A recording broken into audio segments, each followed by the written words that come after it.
नमस्कार, इंटरटैप न्यूज में आपका स्वागत है। प्रसपा के युवा संवाद कार्यक्रम के दौरान 2022 की तैयारी।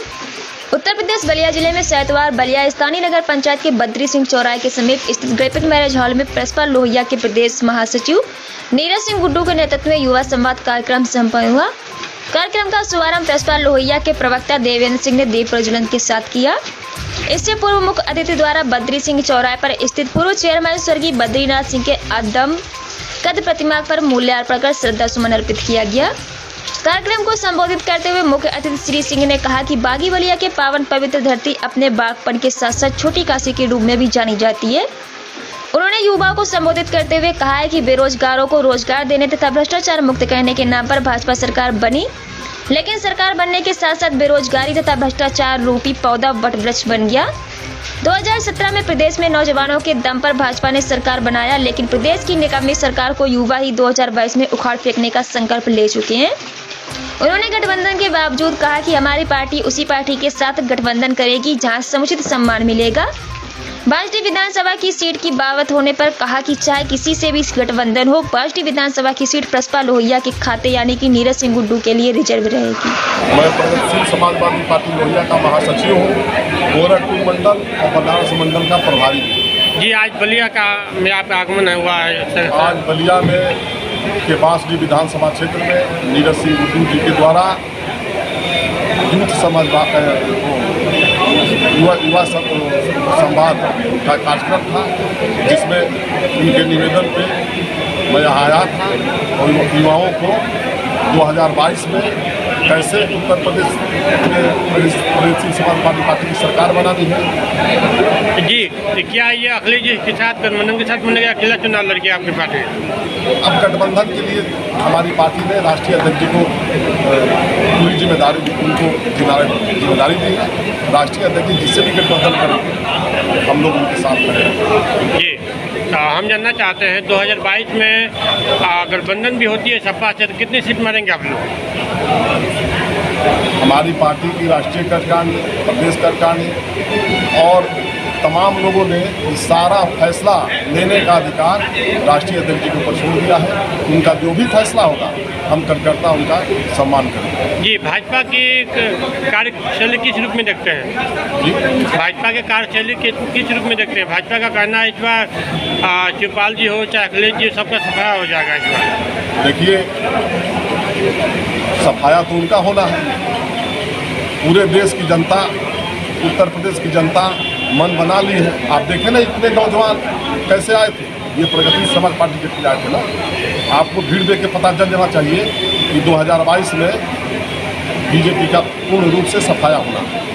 जी, लखीमपुर खीरी में जो घटना घटी उसके विषय में क्या कहना चाहेंगे? किस चीज़ को दोषी मानेंगे आप? लखीमपुर खीरी में जो केंद्रीय गृह राज्य मंत्री अजय मिश्रा टेनी जी हैं, उनके बेटे के द्वारा और उनके गैंग के द्वारा जिस प्रकार किसानों को गौदा गया है, जिस तरह से किसानों को कुचला गया है, मारा गया है, पूरा देश, पूरा राष्ट्र इस पर उनकी निंदा कर रहे हैं। जी, और प्रगतिशील समाज पार्टी ये मांग करती है कि अजय मिश्रा टेनी को बर्खास्त किया जाए और उनको 120 के मुलजिम है जेल में डाला जाए। जी, भाजपा का कहना है ये किसान नहीं है जो धरने में बैठे थे, एक तरह से आतंकवादी थे। तो आप तो किसी को हमको यही नेता नहीं है, आपको कह देगा पत्रकार नहीं है। देश की जनता जानती है कि वो किसान है और सब किसान लोग ही पूरे देश में प्रदर्शन कर रहे हैं, अपनी मांग को मांग रहे हैं। भाजपा का ये कहना है 4.5 सालों में अपराध, हत्या, बलात्कार बहुत कम हो गई हैं हमारे राज्य में, भ्रष्टाचार कम हो गए हैं, तमाम वो दावे पूरे के हैं जो करना चाहिए। सिंह गुड्डू प्रगतिशील समाजवादी पार्टी के प्रदेश महासचिव हैं। चूँकि आज के परिवेश में कोई बौद्धिक सभा का राजनीति कर रहा है तो कोई निषाद सभा का करा रहा है, जातिवाद हावी कराने के लोग परिवेश में कार्यक्रम करा रहे हैं। और मेरा कोई जात नहीं है, मेरा वही जात है जो एक नौजवानों का है। नौजवानों में कोई जात नहीं है, इसीलिए मैं युवा संवाद का कार्यक्रम कराया कि हर वर्ग के नौजवान, हर वर्ग के युवा जो हमसे जुड़े हुए हैं और हर जगह के लोग आएँ, अपनी बात कहें और इसमें कहीं भी कोई वो न रहे, हर जगह भाईचारा का वो रहे कि भाईचारा का माहौल है, फलाना है, फलाना निषाद, फलाना पंडित जी, फलाना बाबू साहब, फलाना ये नहीं है। नीरज जी, इस संवाद का उद्देश्य क्या था? इस संवाद का ये था कि युवाओं के लिए मैं एक प्लेटफॉर्म दिया था। इस प्लेटफॉर्म पे आप अपनी अपनी राय दें, जिससे कि आज के परिवेश में जो बेरोजगारी चरम सीमा पे है, जो आप देख रहे हैं गड्ढा मुक्त का बात हो रहा है और हर जगह गड्ढा ही गड्ढा है, ये विकास, बेरोजगारी, रोजगार मिले, किसानों का जो उचित मूल्य हो वो दोगुना करने के लिए हुआ था वो मिले। इसके लिए मैं नौजवानों का प्लेटफॉर्म पे कि नौजवान अपनी बात कहें और इस बात से नौजवान भूख और हक की लड़ाई लड़ें। अगर आपकी प्रदेश में सरकार बनती है, अगर आप विधायक बनते हैं, तो आप युवा की बात कर रहे हैं, अगर आपकी सरकार बनती है तो युवाओं के लिए क्या आपका मेन उद्देश्य रहेगा, क्या फोकस क्या रहेगा? हमारे राष्ट्रीय अध्यक्ष माननीय शिवपाल सिंह यादव जी ने अपने घोषणा पत्र में भी ये रखा है और हर जगह, हर मीटिंग, हर सभाओं में आप देखे होंगे, आप पत्रकार हैं, कि जिस दिन सत्ता में आएंगे उस दिन हर परिवार में एक लड़का और एक लड़की को नौकरी देंगे। जो नौकरी करने लायक नहीं होगा उसको 5 लाख रुपया BA पास करते ही उसको दिया जाएगा रोजगार करने के लिए। 300 यूनिट बिजली मुफ्त दिया जाएगा। और राष्ट्रीय अध्यक्ष जी जो मेरे शिवपाल जी हैं, वो जो कहते हैं वो करते हैं। तो निश्चित तौर पे इसीलिए युवाओं का प्लेटफॉर्म यहाँ से शुरू हुआ और ये आगाज़ है 2022 का। सर, एक चीज़ है, अगर बीजेपी सरकार ने इस तरह से ही अपनी घोषणा की 15 लाख युवाओं को देने के लिए, आज आपकी भी नेता आज हर घर में नौकरी और युवाओं को देने की जो आज घोषणा कर रहे हैं, क्या इसको क्या माना जाए? आप पत्रकार हैं, आप पिछली सरकार में देखे होंगे कि माननीय राष्ट्रीय अध्यक्ष जी ने जो कहा वो किया। यहीं सातवार बड़े पोखरे पे 19 जनवरी का मेरे पिताजी का कार्यक्रम होता है, उसमें उन्होंने कहा कि बलिया की सारी रोडें ठीक होंगी। बलिया की सारी रोडें ठीक हुई थी। 2 पुल माननीय राष्ट्रीय अध्यक्ष जी आए थे, दिए थे। तो ये माननीय राष्ट्रीय अध्यक्ष जी के लोगों के दिमाग में, दिलो दिमाग में है कि राष्ट्रीय फोर्स लगी हुई है। एक अपना सा यूथ ब्रिगेड का कलकत्ता, उसको गुस्सा आया, 10 नौजवानों को ले जाकर प्रधानमंत्री का पुतला उसने फूंक दिया, उसके घर को पुलिस छावनी बना दिया गया। आपकी अभिव्यक्ति की आवाज को भी दबाया जा रहा है। तो इनसे सतर्क रहने के लिए आपको आपके पास कुछ असलाह होना चाहिए, कुछ तर्क होना चाहिए। तो सावरकर जी बहुत बड़े योद्धा थे, बहुत बड़े क्रांतिकारी थे। ये भागवत जी ने कहा, जब गांधी जी और थे जानते, भारत के लोग गांधी को जानते भी नहीं थे कि गांधी कौन चीज है, तब सावरकर 5 बार अंग्रेजों से माफी मांग के और जेल नहीं गए। गांधी जब नहीं थे, इससे पहले 5 बार आप इतिहास पढ़िए, आपके पास किताबें हैं, गूगल खोलिए, सब कुछ मिलेगा। आपको पढ़ना पड़ेगा इससे झूठों से मुकाबला करने के लिए। आपको जानकारी होनी चाहिए कि आपको बरगलाएंगे, अपने मायाजाल में फंसाएंगे, इसलिए आपको पढ़ना पड़ेगा। सोशल मीडिया है, गूगल खोलिए, इस पे जानिए, पढ़िए, किताब पढ़िए, तब आपको जानकारी होगा इन झूठों से बचने के लिए। आइए, अगर गांधी जी के कहने से आप जेल चले थे, माफी मांगिए उनकी जीवन और उनकी बात को रखने के लिए। आप इतने बड़े योद्धा थे, तो भाई भगत सिंह क्यों नहीं माफी मांगे? भगत सिंह क्यों नहीं गांधी के कहने से माफी मांगे? सुखदेव राजगुरु ने क्यों नहीं माफी मांगी?